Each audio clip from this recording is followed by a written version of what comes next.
दो प्रकार का है, एक है विहित और दूसरा है निषिद्ध। उसमें से फिर आगे बताया कि जो विहित कर्म है वह 4 प्रकार का है। एक प्रायश्चित, दूसरा काम्य और तीसरा नैमित्तिक और चौथा नित्य। तो 3 प्रकार के कर्मों की डेफिनेशन बता दी थी। अब चौथा जो नित्य कर्म है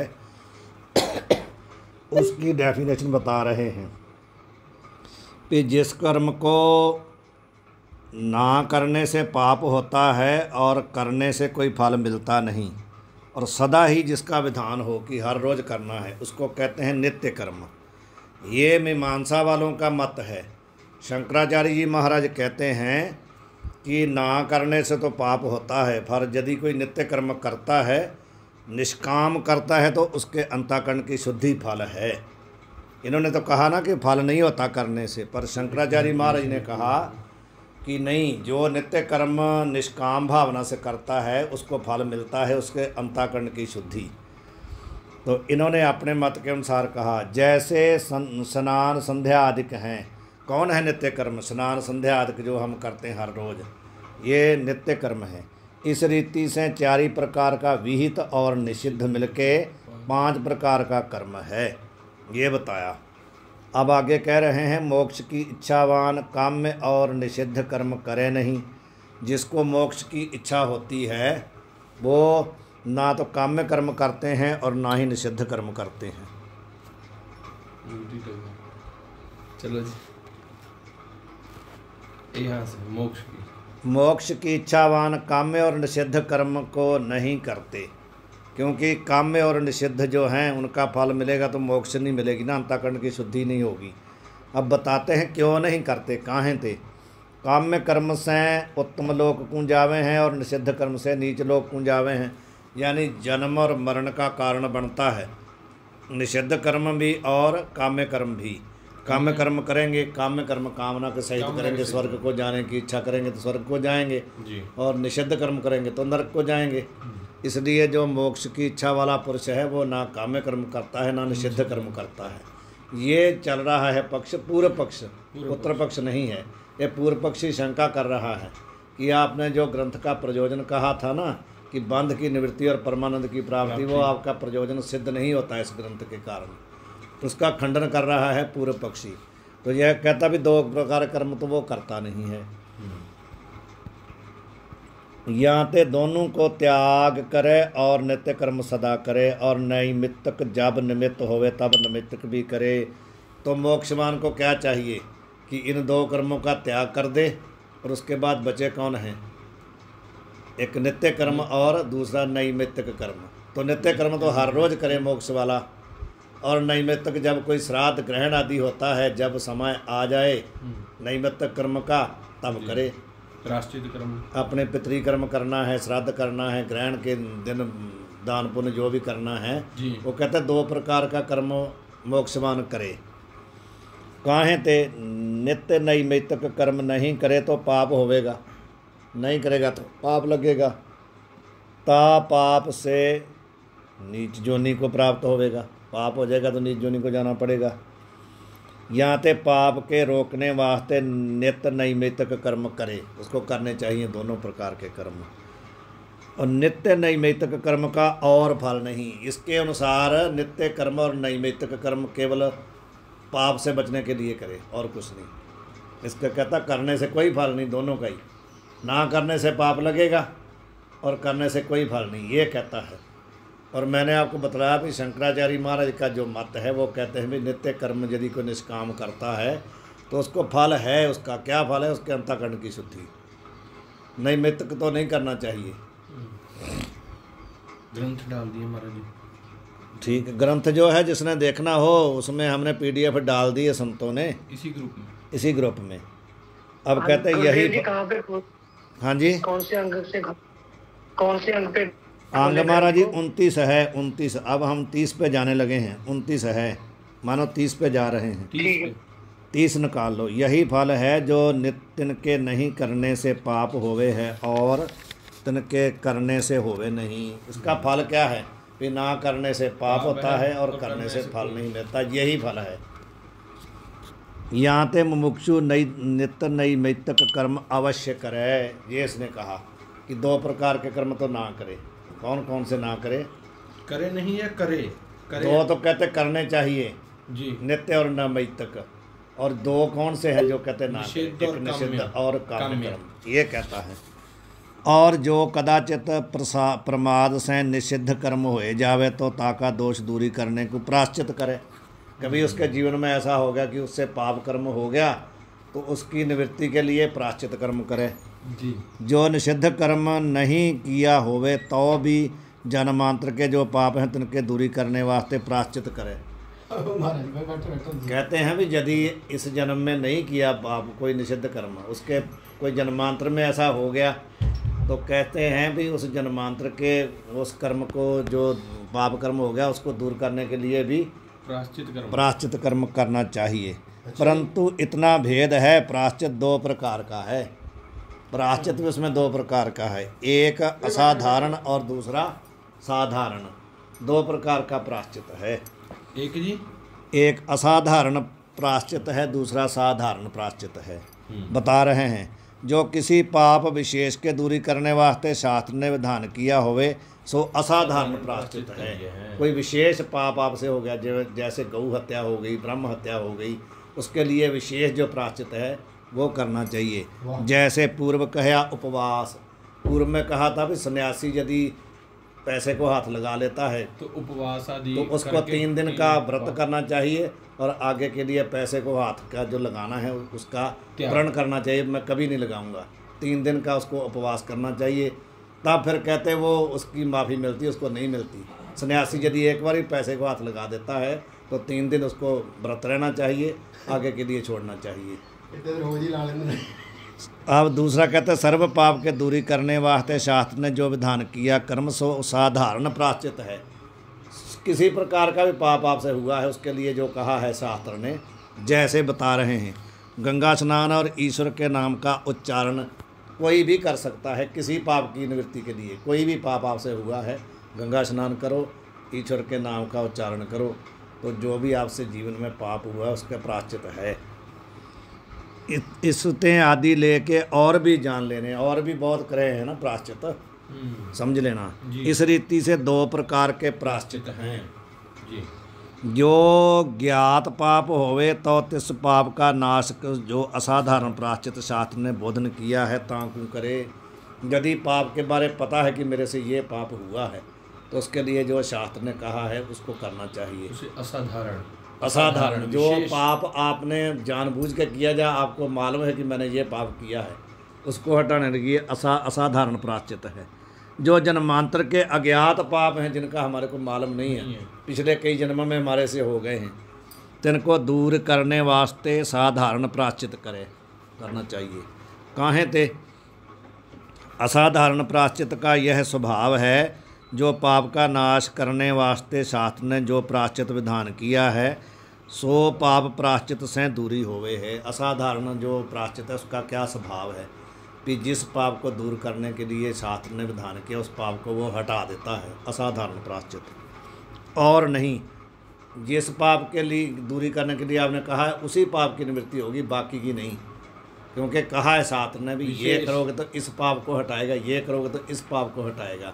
ये नहीं कि असाधारण आपने कर दिया तो पूरे पाप हट जाएंगे। जिस पाप की प्रायश्चित के लिए जो विधान किया है वो करना पड़ेगा। ये असाधारण के लिए है, असाधारण के विशेष पाप और विशेष प्रायश्चित। हाँ, जन्मांतर के पाप का ऐसा ज्ञान है नहीं कि हमने ऐसा किया है, कौन सा पाप हमारे से हुआ है, किस प्रायश्चित से दूरी होवेगा ये भी नहीं मालूम हमारे को। जाते साधारण प्रायश्चित करे, साधारण प्रायश्चित से सर्व पाप दूरी होते हैं।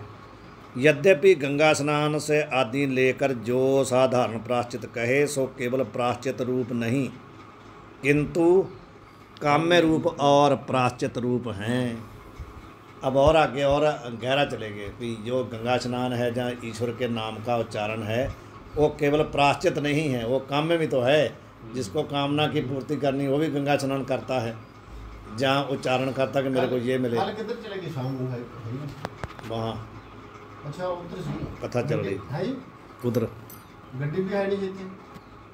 जी जी जी जी क्लास गाड़ी तो यही है। कल गए सी किधर भी? नहीं, हमने कहीं भी ये गए हम जी जी जी गाड़ी लेके गए थे आप कहीं? नहीं नहीं, कहीं नहीं गए। हाँ जी। जी जी अब कहते हैं कि दो एक काम्य भी हैं और प्राश्चित भी हैं। गंगा स्नान से उत्तम लोक की प्राप्ति शास्त्र ने कही है। गंगा स्नान से गंगा स्नान से कहा जाता है कि उत्तम लोक की प्राप्ति होती है, शास्त्र ये कहता है। तैसे ईश्वर के नामोच्चारण से भी उत्तम लोक की प्राप्ति कही है शास्त्र ने। यहाँ ते काम्य रूप हैं और पाप के नाशक हैं, यहाँ ते प्राश्चित रूप हैं। मैंने कामना तो यही उत्तम लोक की है। हाँ। उत्तम लोक की प्राप्ति की कामना है हमारा जी। ये तो नहीं नहीं, शास्त्र कहता है कि जो गंगा स्नान आदि करता है उसको उत्तम लोक की प्राप्ति होती है। जी जो ईश्वर के नाम का उच्चारण करता है उसको उत्तम लोक की प्राप्ति होती है, ये शास्त्र ने कहा है। तो इसलिए वो उनको केवल प्राश्चित नहीं आप मान सकते, काम्य भी हैं और प्राश्चित भी हैं, दोनों प्रकार के हैं।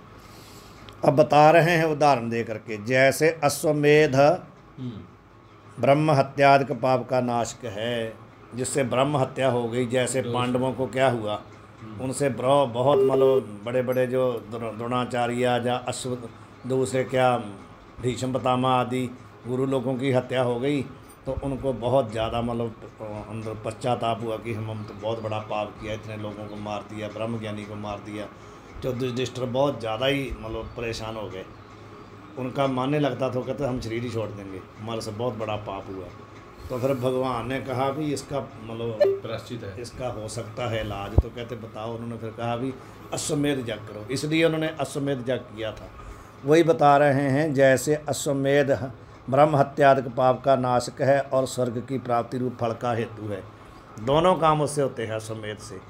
यदि कोई स्वर्ग को जाना चाहता है तब भी अश्वमेध कर सकता है, यदि ब्रह्म हत्या आदि के पाप को दूर करना चाहता तब भी कर सकता है। तो ऐसे गंगा स्नान आदि हैं, ऐसे ये हैं, दोनों काम होते हैं, केवल प्राश्चित नहीं। जहाँ तक गंगा स्नान आदि कहते हैं उत्तम लोक की प्राप्ति होवे है, सो मुक्षु को वांछित है नहीं।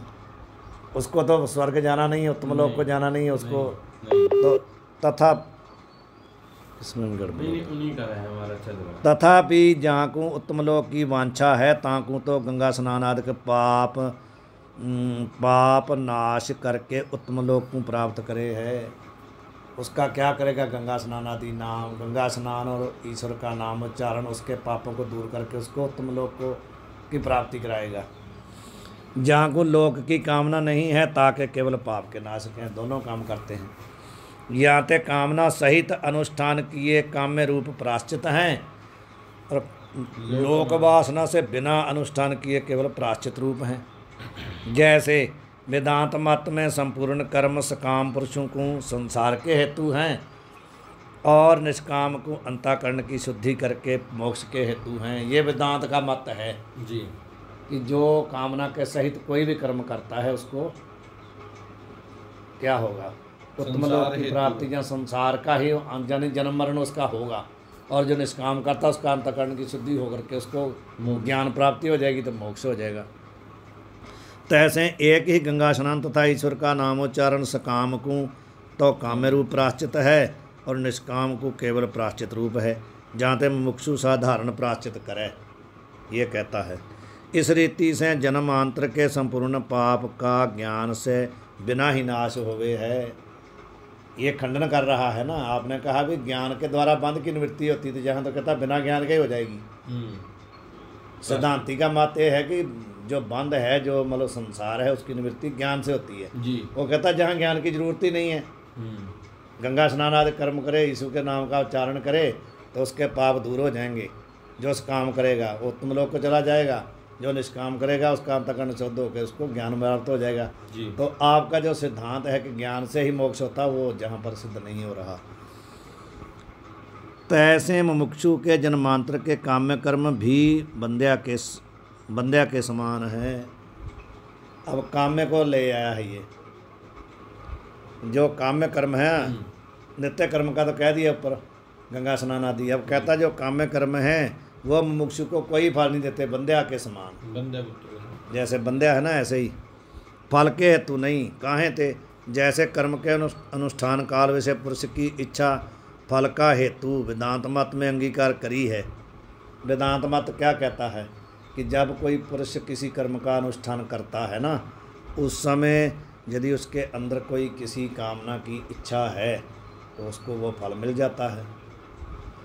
इच्छा सहित अनुष्ठान किए कर्म स्वर्ग आदि फल के हेतु हैं और निष्काम अनुष्ठान किए स्वर्ग आदि फल के हेतु नहीं। ये क्या है? ये वेदांत का सिद्धांत है। तैसे कर्म की सिद्धि से अनंतर भी पुरुष की इच्छा फल का हेतु है।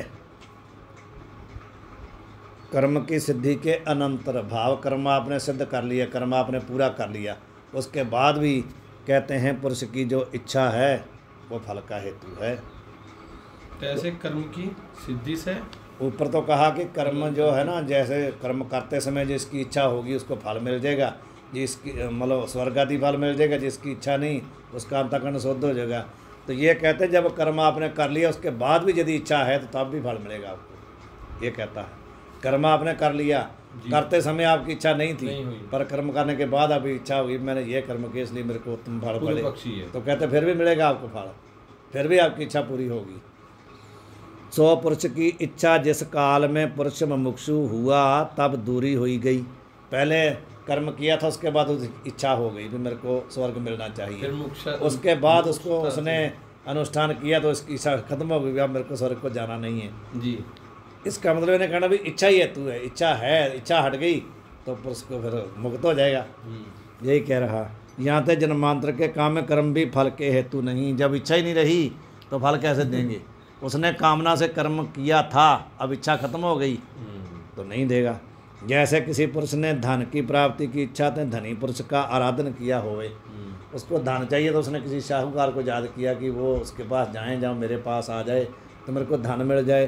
ता धनी के आराधन से अनंतर भी जो धन की इच्छा दूरी हो जावे, थोड़ी देर बाद में उसकी इच्छा खत्म हो गई, मेरे को धन नहीं चाहिए, तो धन की प्राप्ति रूप फल होवे नहीं, फिर उसको फल नहीं मिलेगा ना, इच्छा खत्म हो गई। भले शाहूकार उसके घर में आके बैठा हो जी, अब उसकी इच्छा खत्म होगी तो मांगेगा नहीं धन, उसको नहीं चाहिए। तो ऐसे जन्मांतर के काम में कर्म का भी मुमुक्षु को इच्छा के अभाव ते फल होवे नहीं। इसने कहना भी कर्म से बंध की निवृत्ति नहीं होती, जवाब कहते हैं इस रीति से केवल कर्म से मोक्ष होवे है नहीं। ये कहता होती है, कर्म से ही मोक्ष हो जाती है।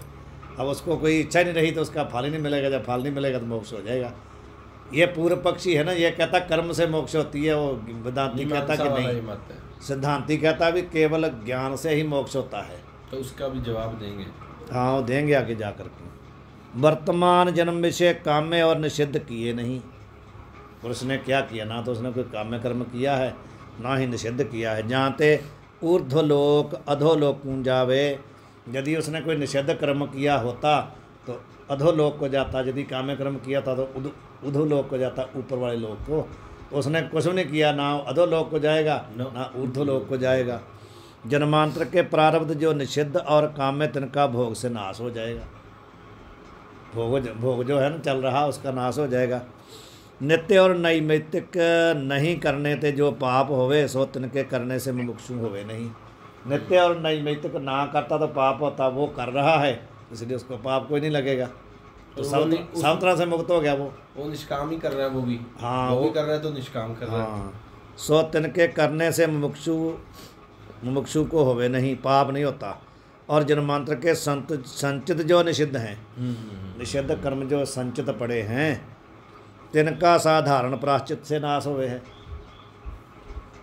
जन्मांतर का संचित काम में कर्म मुमुक्षु को इच्छा के अभाव ते फल देवे नहीं, देता नहीं। जहाँ ते मुमुक्षु नित्य नैमित्तिक और साधारण प्राश्चित रूप कर्म करे और वर्तमान जन्म का ज्ञात निषिद्ध कर्म होवे तो असाधारण प्राश्चित कर ले। अथवा एक तो ये बताया, दूसरा हमारे पीछे वाले की टिप्पणी पड़ी है, पहले इसको पढ़ लें। तैसे की अच्छा कहाँ से है? कोई बड़ी नहीं, एक ही लाइन है नीचे इधर। हाँ जी।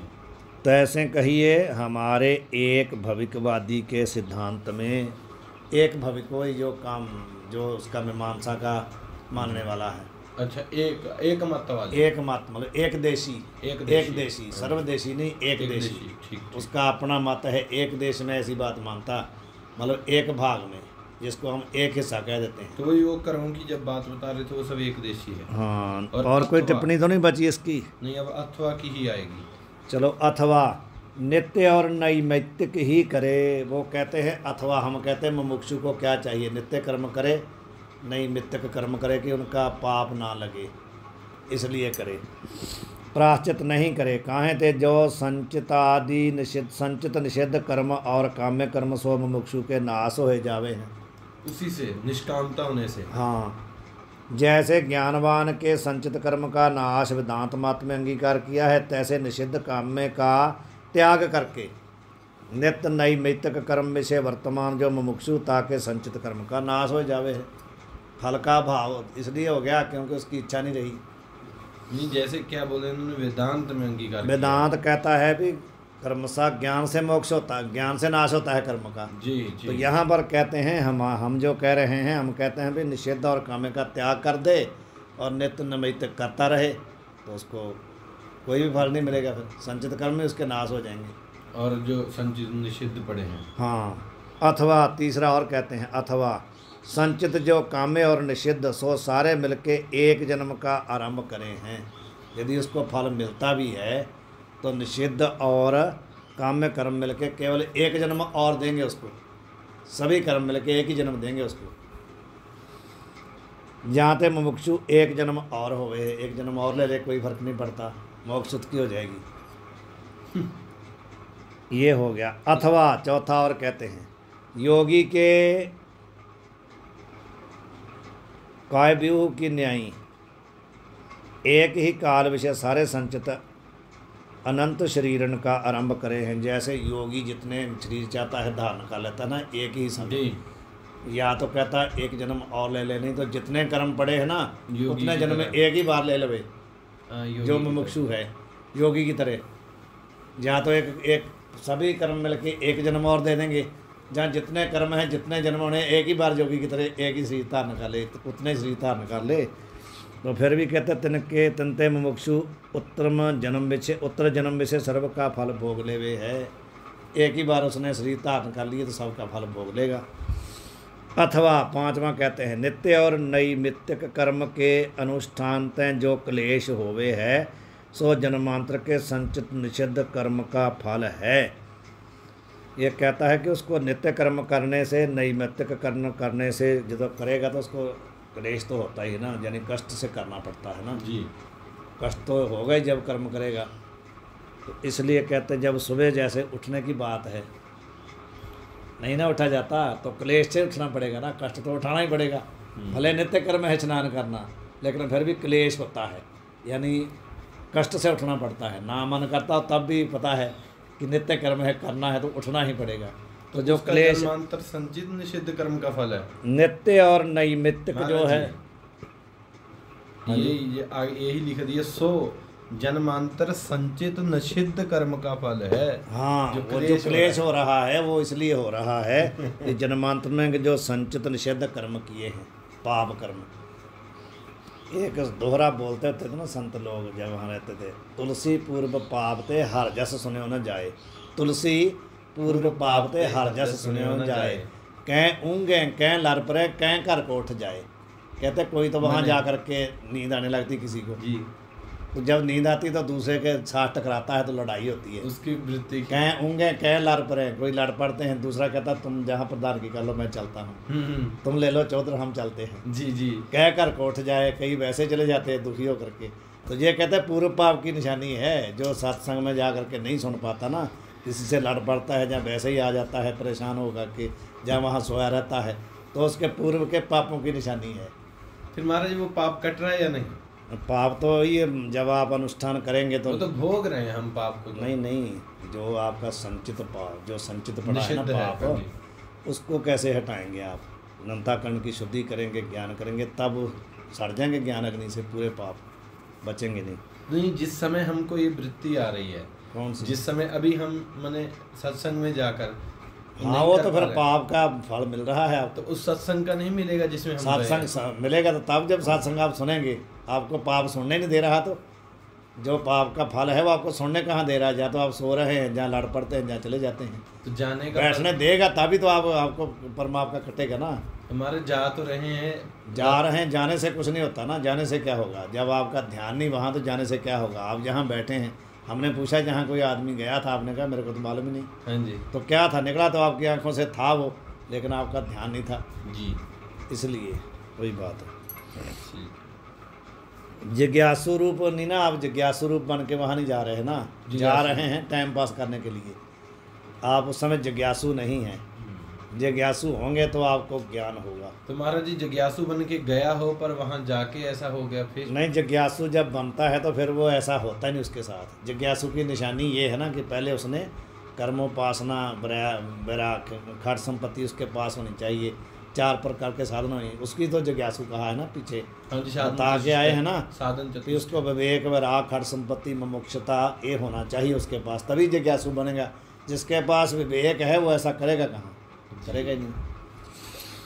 तो ये कहते हैं अथवा नित्य और नैमित्तिक के अनुष्ठान ते जो क्लेश होवे सो जन्मांतर के संचित निषेध कर्म का फल है। जानते जन्मांतर का संचित निषेध और जन्म का आरंभ करे नहीं, क्योंकि उसको जहाँ क्लेश जो है यही फल मिल जाएगा।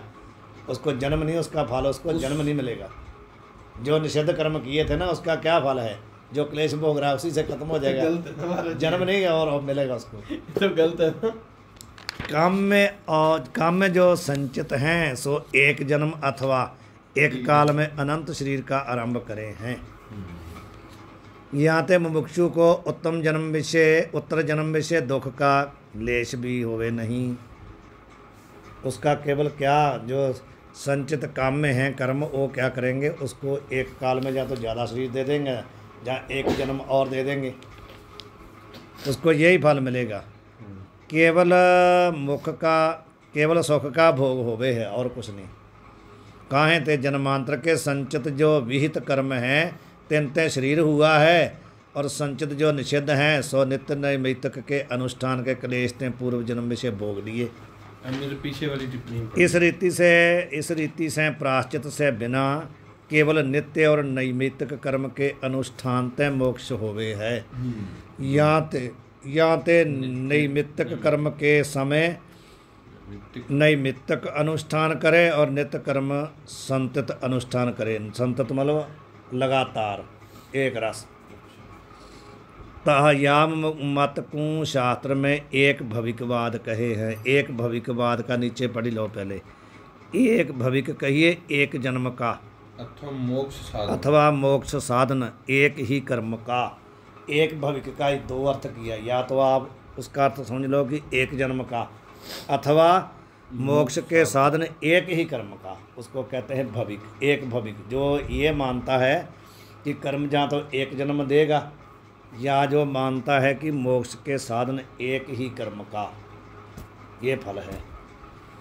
बाद कहिए कथन, जो एक मोक्ष के साधन जितने हैं उनका एक कर्म का ही मोक्ष का साधन मानता है, जो एक ही कर्म को मोक्ष का साधन मानता है। जैसे महाराज जी समझा, जैसे ये इसने अभी कहा नहीं है जी कि उसको जिसको मोक्ष चाहिए वो क्या करे? जब नैमित्तिक का समय आए तो नैमित्तिक कर्म कर दे, जब कहीं नैमित्तिक ग्रहण श्राद्ध आदि आए तो उनको कर दे, नहीं तो नित्य नैमित्तिक कर्म हर रोज करता रहे तो उसका मोक्ष हो जाएगा। पीछे वाली टिप्पणी है महाराज जी। और कौन सी टिप्पणी है? ये सब अथवा पे दिए हुए हैं। कहाँ से करेंगे शुरू? यहाँ 75 से है महाराज जी। 75 से। हाँ, नीचे टिप्पणी 75। साधारण प्राश्चित और असाधारण प्राश्चित के करने विषय बहुत श्रम देख के मुमुक्षु को स्वमत में अरुचि होवेगी। जब कहते सोचेगा भी प्राश्चित जब करेंगे असाधारण जो असाधारण हो तो बहुत बड़ा क्लेश होगा ना, कष्ट उठाना पड़ेगा, तो ऐसा कहते देख करके उसको उसमें रुचि हो जाएगी भी छोड़ो ऐसा कहाँ करेंगे, इतना कष्ट कहाँ करेंगे, उसकी रुचि नहीं बनेगी जी। या अभिप्राय तय एक भवकवादी अन्य सुगम प्रकार करे है कहे है, ऐसा सोच करके कहते उसने और कहा है ये कर लो ये कर लो ये कर लो। ना भुक्तम क्षीयते कर्म कल्प कोटि शतैरपि, श्रुति है। ये तो श्रुति है ना। आगे और भी है। ये है भाई अवश्य अवश्य में भोक्तव्यम कृतम कर्म शुभाशुभम, ये गीता का है। अच्छा महाराज। कहते हैं ना भुंक्तम क्षीयते कर्म, भुंक्तम बिना कर्म न क्षीयते, बिना भोगे कर्म नहीं खत्म होता। नहीं खत्म होते। कितना देर नहीं होते? कल्प कोटि शतैरपि, कोटि कल्प भी बीत जाए आपको तब भी बिना भोगे आपके कर्म क्षीण नहीं होते। कौन से? प्रारब्ध कर्म। सभी कर्मों की बात नहीं यहाँ पर, अच्छा। सभी कर्मों की बात नहीं है। प्रारब्ध कर्म बिना भोगे नष्ट नहीं होते, भले आप 100 जन्म दोबारा आ जाओ, करोड़ों जन्म आ जाओ। अवश्य में भोगतव्यम, अवश्य ही आपको भोगने पड़ेंगे, भोगने योग्य हैं। कौन? कृतम कर्म शुभाशुभम, शुभ अथवा अशुभ, विहित अथवा निषिद्ध, कोई भी जो कर्म आपने किया है बिना भोगे उसकी निवृत्ति नहीं होती, क्योंकि हरेक कर्म आपके जन्म का कारण है। मैंने बोला था ना उस दिन, तो जन्म महात्मा का क्यों नहीं होता? क्योंकि उन्होंने कर्मों को ज्ञान से दग्ध कर दिया है, उसने जड़ ही काट दी। सिर्फ प्रारब्ध जन्म की जो जड़ है वो कर्म है, तो कर्म उन्होंने दग्ध कर दिए। जो चल रहे हैं वो भोग के नष्ट हो जाएंगे, तो देह मुक्त हो जाएंगे। वो वही बात उन्होंने कही। यहाँ अर्थ बताते हैं, 100 कोटि कल्पों करके भी अज्ञानी का कर्म भोग बिना नाश होता नहीं, भोग बिना नहीं नाश होता। किंतु किया जो शुभ अशुभ कर्म सो अवश्य भोगने को योग्य है। जो भोग बिना कर्म का नाश माने तो उक्त शास्त्र रचन का विरोध होवेगा। फिर इतना बड़ा शास्त्र क्यों बनाया? इसलिए बनाया, इसने बताना है कि कर्म बिना भोगे नष्ट नहीं होता। ताके निवारण अर्थ अन्य पक्ष कहे हैं, और पक्ष कहते हैं अनंत विलक्षण कर जन्मों के कारण अनंत कर्मन का फल एक जन्म में से संभव है नहीं।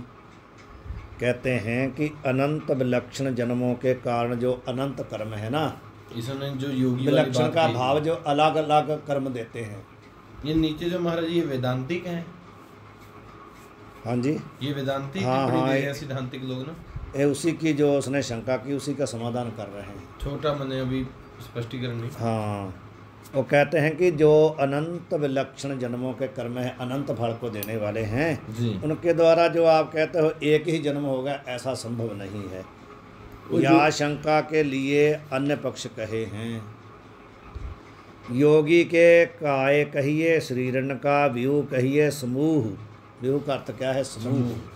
ताकि न्यायी एक काल में भी अनंत प्रकार के जन्म कर अनंत प्रकार के सुख की न्यायी अनंत प्रकार के दुख की उत्तम जन्म विषय भोगने, दुख भी उत्तर जन्म में भोगने पड़ेंगे। ये समझ आ गई जी। जैसे उसने मानो योगी ने एक ही बार शरीर जो है समूह शरीर धारण कर लिए जी, जी।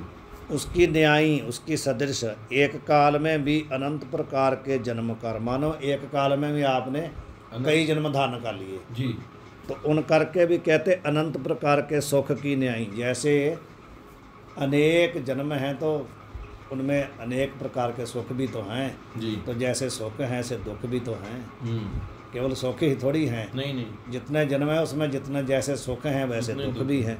तो कहते हैं फिर जो दुख है ना, वो जो दुख है अनंत प्रकार के दुख भी उत्तर जन्म में भोगने पड़ेंगे, केवल सुख ही थोड़ी मिलेगा। जितने जन्म आपने धारण किए हैं जितने उसमें सुख हैं उतने दुख भी भोगने पड़ेंगे। इस भय से मुमुक्षु की या मत में अप्रवृत्ति होवेगी।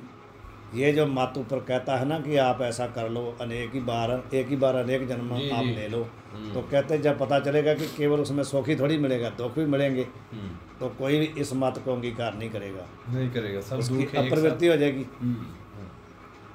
या अभिप्राय से एक भविकवादी उत्तम जन्म विषय मुमुक्षु को केवल सुख का भोग दिखाए के स्वमत में रुचि उपजावता है। वो कहता है कि आपको सभी भोग एक ही बार जब आप जन्म ले लोगे तो मिल जाएंगे, वो अपने तरफ खींचने के लिए ऐसा लोभ देता है। ऐसा होगा नहीं, जब वो सुनेगा भी जब सुख हैं तो दुख भी मिलेंगे तो उसकी अरुचि हो जाएगी। यहाँ तक छोड़ दें जी महाराज। एक भविकवादी का जहाँ तक हुआ जी, बंध निवृत्ति ज्ञान द्वारा ग्रंथ का प्रयोजन नहीं। ये आगे कल को फिर पूर्व पक्षी खंडन करेगा। ठीक है जी, यहाँ आ गया यहाँ आगे फिर ये भी अभी पूर्व पक्ष ही चल रहा है सारा जी। ये भी पूर्व पक्ष है। जी आगे उत्तर पक्ष जब आएगा तब वो इसका खंडन करेगा। ये यहाँ से मंडन चलेगा। जी पहले उसने अधिकारी का, फिर विषय का, फिर प्रयोजन का, फिर मोक्ष का, 4 अनुबंधों का उसने खंडन किया। अब यहाँ से अधिकारी, विषय, प्रयोजन, मोक्ष, चारों का ही ये फिर मंडन करेंगे सिद्धांती। जी तो यहाँ उत्तर पढ़ ही देते हैं पूर्व पक्ष जो है, पढ़ देते हैं पूर्व पक्ष। जी महाराज। फिर काल को मंडन चल जाएगा ना। बंध निवृत्ति ज्ञान द्वारा ग्रंथ का प्रयोजन नहीं। पहले तो बताया उसने 2 अंश है ना मोक्ष में, एक बंध की निवृत्ति, एक परमानंद की प्राप्ति। जी तो पहले बंध की निवृत्ति उन्होंने खंडन किया कि बंध की निवृत्ति होती है यदि आपको अध्यास का पता हो। तो अध्यास के बिना बंध की निवृत्ति हो नहीं सकती। नहीं हो सकती। तो कहते जब अध्यास की बात यह है कि अध्यास की जहाँ सामग्री जो है वो पहले वो समझो क्या क्या है। तो अध्यास की सामग्री बताई थी, सत्य वस्तु के ज्ञान जन्य संस्कार, 3 प्रकार के दोष जी और अधिष्ठान का विशेष रूप से अज्ञान, ये 3 चीज़ें बताई थी, उसका खंडन कर दिया। अब इसमें से कोई भी अध्यास की सामग्री जहाँ सिद्ध नहीं होती, इसलिए जब तक अध्यास नहीं है तब तक उसके अध्यास के बिना आपको निवृत्ति बनती नहीं है। जब किसी चीज़ में आपको भ्रांति होगी तभी तो आप उसका भ्रांति को हटाने का ज्ञान करेंगे तो भ्रांति हट जाएगी। जी। भ्रांति की जहाँ सामग्री कोई नहीं है। अब आगे कहते हैं कि बंध की निवृत्ति ज्ञान द्वारा आप कहते हैं होती है, उसको खंडन करते हैं। ये ग्रंथ का प्रयोजन नहीं। ये प्रयोजन आपने जो बताया ये भी नहीं सिद्ध होता। जानते भी बंध की निवृत्ति ज्ञान द्वारा ग्रंथ का प्रयोजन नहीं। काहें ते जो वस्तु और से होवे नहीं सो मुख्य प्रयोजन होवे है। जो प्रयोजन और किसी से द्वारा सिद्ध नहीं होता, एक ही साधन से होता, उसको हम मुख्य प्रयोजन मान सकते हैं। जी। बंध की निवृत्ति आपका जो है ना, यदि किसी और से ना हो ज्ञान के बिना, तब आप कह सकते हैं कि हमारा मुख्य प्रयोजन है। हमने बता दिया कि बंध की निवृत्ति बिना ज्ञान के भी होती है। तो इसलिए जैसे रूप का ज्ञान नेत्र बिना और से होवे नहीं, सो रूप ज्ञान नेत्र का प्रयोजन है। हाँ। और बंध की निवृत्ति ग्रंथ से बिना कर्म से होवे है। यहाँ ते बंध की निवृत्ति ग्रंथ जहाँ ते का बंध की निवृत्ति ग्रंथ का प्रयोजन नहीं। इस रीति से ग्रंथ के अधिकारी विषय प्रयोजन बने नहीं, तीनों नहीं बनते। अब संबंध चौथा है, चौथा अनुबंध है संबंध, उसका खंडन करते हैं। अधिकारी आदिकों के अभाव ते संबंध भी बने नहीं। संबंध तो तभी बनता है ना जब कोई अधिकारी हो, कोई विषय हो, कोई प्रयोजन हो, तो तभी तो संबंध बनेगा। 2 हों तो, जब 3 है ही नहीं तो संबंध किसके साथ बनेगा, बनना ही नहीं। विषय के अभाव ते ग्रंथ का और विषय का प्रतिपादक भाव संबंध नहीं बनता। विषय का और ग्रंथ का क्या आपस में संबंध है? विषय प्रतिपाद्य है, ग्रंथ प्रतिपादक है। जब विषय ही नहीं है तो यह संबंध नहीं बनेगा। अधिकारी और ग्रंथ का क्या क्या फल है? अधिकारी जो है वो उसका और ग्रंथ इसका है फल के अभाव उसको मोक्ष ही फल है ना। तो जब उसको कोई फल ही नहीं तो फल के भाव से तिनका प्राप्य प्रापक भाव संबंध नहीं बनता। जो फल है वो प्राप्य है और जो अधिकारी है वो प्रापक है, तो नहीं बनता। जगत की निवृत्ति की इच्छा वाला मुमुक्षु अधिकारी बने नहीं। जिसको जगत चाहिए उसको मोक्ष का तो कोई इच्छा ही नहीं है, तो इसलिए वो अधिकारी नहीं बनेगा। ये जहाँ तक उन्होंने पूर्व पक्ष कहा है। जी। अब मानो इसके आगे समाधान प्रारंभ होगा। कहाँ था? नहीं यहाँ नहीं, ये था। अधिकारी के अभावते तांका और विचार का कर्तव्य भाव संबंध बने नहीं। जब कोई अधिकारी नहीं है तो विचार क्या है? कर्तव्य है। अधिकारी क्या है? कर्ता है। उनका संबंध नहीं बनता। चौथा है ज्ञान को निष्फलता होने ते ग्रंथ का और ज्ञान का जन्य जनक भाव संबंध नहीं बनता। जो ग्रंथ है वो जनक है और जो ज्ञान है वो जन्य है। तो जब ज्ञान की निष्फलता होगी, ज्ञान के बिना भी मोक्ष हो रही है, तो जन्य का भी कोई फिर जन्य जब है नहीं तो जनक भी कहाँ से आएगा? सफल वस्तु जन्य होवे है। साफल फल के सहित जो वस्तु है जन्य होती है। पूर्व कही रीति से ज्ञान सफल है नहीं। फल के सहित है नहीं। ज्ञान के स्वरूप का भी अभाव है, यांते भी ज्ञान का और ग्रंथ का संबंध बने नहीं। काहें ते जीव ब्रह्म के अभेद निश्चय के नाम सिद्धांत में ज्ञान है। सिद्धांती किसको ज्ञान मानता है? जीव ब्रह्म का अभेद, यही ज्ञान का स्वरूप है। सो अभेद निश्चय बने नहीं। काहें ते जीव ब्रह्म का अभेद है नहीं।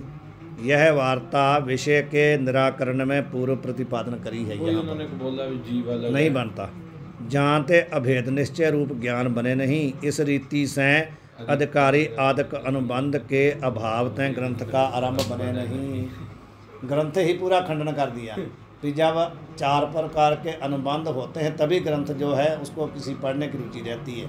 जब 4 ही हमने खंडन कर दिए, बनते ही नहीं, तो आपका ग्रंथ लिखना ही बेकार है। यहाँ तक खंडन किया, अब आगे कल को मंडन करेंगे सिद्धांती। ये पीछे वाला जब आप तक जो चला है ना 4 प्रकार का एक बार खंडन, कर लेंगे। वह पूरा आवृत्ति करके दिमाग में जब बिठाएंगे तो एक एक का मंडन समझ में आएगा। तो यहीं रख लेते हैं, जी महाराज। यहीं रख लेते हैं। ओम पूर्णमदः पूर्णमिदं पूर्णात् पूर्णमुदच्यते पूर्णस्य पूर्णमादाय पूर्णमेवावशिष्यते।